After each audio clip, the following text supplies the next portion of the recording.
Ninth class बेटे, आज हम करेंगे एक्सरसाइज 6.2 की इंट्रोडक्शन। इंट्रोडक्शन मीनिंग इस चैप्टर में आप जो क्वेश्चन करोगे, ठीक है, उसमें वो कैसे करोगे, ठीक है, उसको समझने से पहले आपको ये कुछ बेसिक चीजें हैं, ये आपको समझनी होगी, ठीक है। मैंने आपको ये बताया हुआ है कि ये रेखाएं कैसी रेखाएं हैं, समांतर रेखाएं, ठीक है। मैंने इनको नाम दे दिया एम और एन, ठीक है। ये आपको बताया हुआ है कि इन दो समांतर रेखाओं को एक रेखा काट रही है। इस रेखा को हम कहेंगे तिर्यक रेखा। कैसी रेखा कहेंगे? तिर्यक रेखा। तिर्यक क्यों कहते हैं इसको? क्योंकि ये तिरछी है, ठीक है। अब इसके आसपास जो कोण बन रहे हैं, ये कोण बन रहे हैं, है ना। ऐसे ही नीचे की तरफ ये कोण बन रहे हैं, ठीक है। ये कोण कैसे हैं? पहले हम इन कोणों को नाम दे देते हैं, ठीक है। मैं आपकी बुक के हिसाब से ही नाम दे देती हूँ ताकि आपको घर जाके मुश्किल ना हो।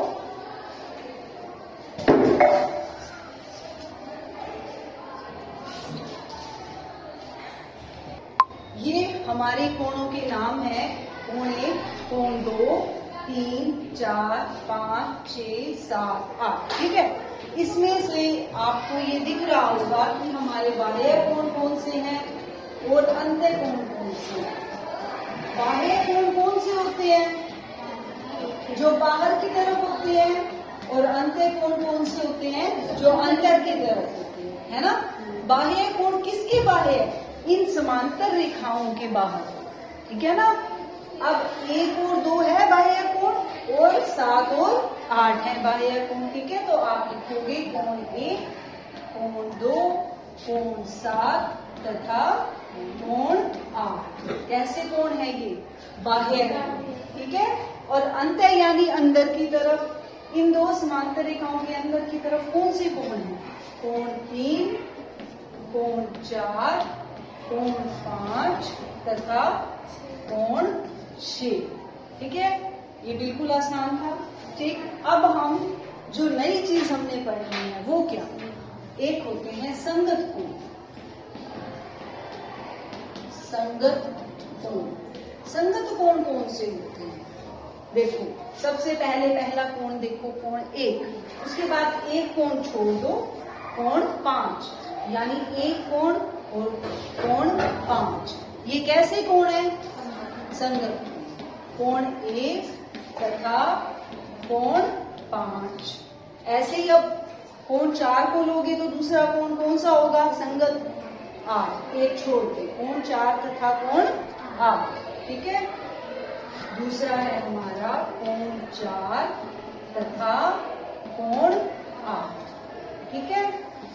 अब उस साइड जाओ, कोण 2,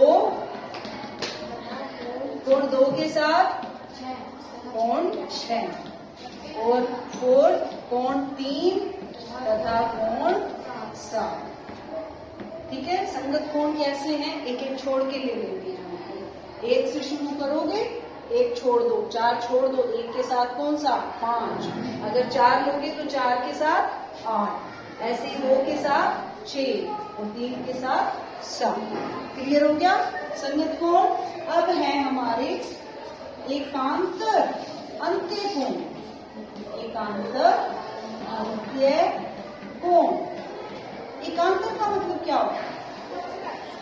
आर पार। एकांतर का मतलब आर पार, ठीक है।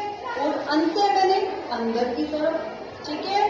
अगर ये कोण आर पार भी होने चाहिए और ये अंत्य भी होने चाहिए। अंत्य का मतलब अंदर की तरफ। समझ लो बेटा, ये सब कुछ आपकी बुक में है, समझो। आपकी बुक में बता दूंगी मैं कहाँ है, ठीक। अंत्य का मतलब अंदर की तरफ और एकांतर का मतलब आर पार। अब हमने देखने सिर्फ अंदर के कोण और आर पार वाले देखने हैं, ठीक है। अब ये वाले कोण अंदर की तरफ वाले हैं 3, 4, 5, 6। लिखे थे ना मैंने अंत्य कोण 3, 4, 5 और 6। अब इनमें से एकांतर कौन से हैं? 4 और 6। आर पार, एक ऊपर का और एक नीचे का। आर पार हो गया ना। लाइन के आर पार, ठीक, 4 और 6, ठीक है। पहला हो गया कोण 4 तथा कोण 6 और दूसरा हो गया कोण 3 तथा कोण 5। वेरी गुड, ठीक है। क्या कोई और कोण भी हो सकते हैं इस फिगर में? नहीं हो सकते, क्यों? क्योंकि अंतः तो सिर्फ 4 ही है, इसके अलावा और कोई कोण एकांतर अंतः कोण नहीं, ठीक है। अब हो गए एकांतर बाह्य कोण, एकांतर बाह्य कोण। अब हम सिर्फ बाह्य वाले में देखेंगे और एकांतर देखेंगे, ठीक है। ये बाह्य के ये है 1 2 7 8, ठीक है, 1 2 7 8। बाह्य भी होने चाहिए और एकांतर भी होने चाहिए। एक के साथ बताओ कौन सा एकांतर? Very good, 7। 2 3 6 नहीं, है ना? कौन सा? क्योंकि बाह्य लेना है और एक ऊपर और एक नीचे, कोण 1 तथा कोण 7। और दूसरा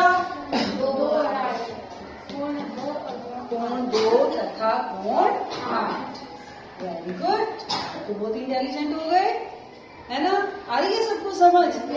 अब कौन से रह गए? अब रह गए तिर्यक रेखा के एक ही ओर के अंतः कोण। तिर्यक रेखा कौन सी? ये रही। अब इसके एक ही ओर के, एक ही ओर का मतलब आर पार नहीं, एकांतर नहीं, एक ही ओर के, एक ही ओर के अंतः कोण कौन से हैं? कोण 4 और कोण 5, कोण 3 और कोण 6। इसका जोड़ा बनेगा और इसका जोड़ा बनेगा, ठीक है। आ रहे बेटा वीडियो में नीचे? Yes ma'am. एक तिर्यक रेखा के, तिर्यक रेखा के एक ही ओर के, एक ही ओर के, यहाँ ओर को सिंगल ओ की मात्रा आएगी, डबल नहीं आएगी, यहाँ पता है ना आपको, क्योंकि ये वाला और वो नहीं है, समझते हो? कौन सा और है ये? एक हम लिखते हैं राम और श्याम, सीता और गीता, ये वो वाला और नहीं है, इसमें डबल ओ लगता है ना? डबल ओ की मात्रा लगती है ना, इसमें सिंगल ओ है, ध्यान रखना। तिर्यक रेखा के एक ही ओर के कोण कौन से हैं? कोण 3, कोण 6 तथा कोण 6। एक ये जोड़ा बनेगा और दूसरा जोड़ा कोण 4 तथा कोण 5। आ गई समझ? ठीक है। अब आपको बेटा ये सभी कोण कल अच्छे से करके आने हैं और अपनी फेयर नोटबुक में करके आने हैं। आपको पता होना चाहिए संगत कोण कौन से होते हैं, एकांतर अंत्य कोण कौन से होते हैं, एकांतर बाह्य कोण कौन से होते हैं, और तिर्यक रेखा के एक ही ओर के कोण कौन से होते हैं। जब तक आपको ये समझ नहीं आएगा आप एक्सरसाइज नहीं करेंगे, इसीलिए कल अच्छे से इसको रीड करके, ठीक है बेटा? Okay, thank you.